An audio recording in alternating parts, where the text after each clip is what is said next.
飲啖咖啡。好啦，講蓮蓉糯米糍，都係戴副眼鏡睇清楚啲，唔戴眼鏡睇唔清楚。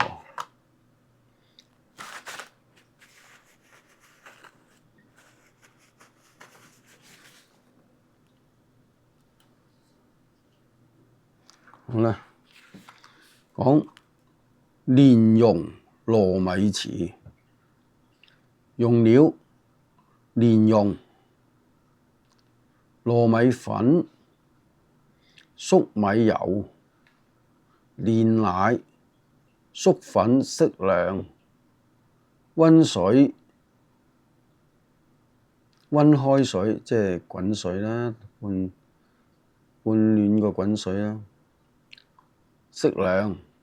做法：先將蓮蓉分成數小份，用手搓成一小圓球，備用。將糯米粉、粟米油及煉奶置於一大碗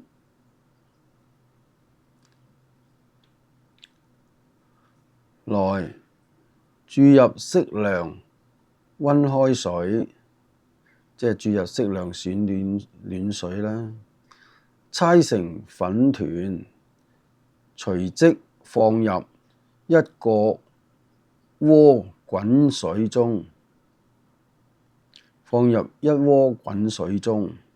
用慢火煮約3分鐘，至粉團熟透撈起，擎乾水分，以粟粉作粉貝，將粉團搓透成一熟糯米粉團，備用。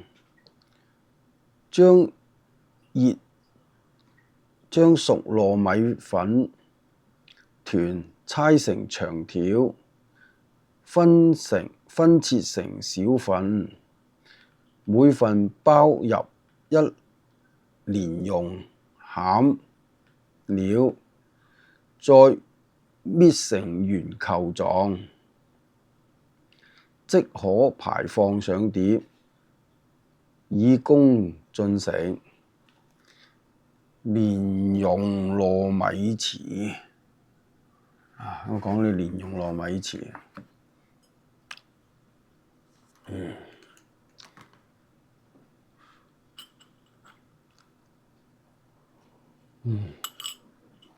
好啦，咁啊講下蓮蓉糯米糍啊，講下啦，拜拜。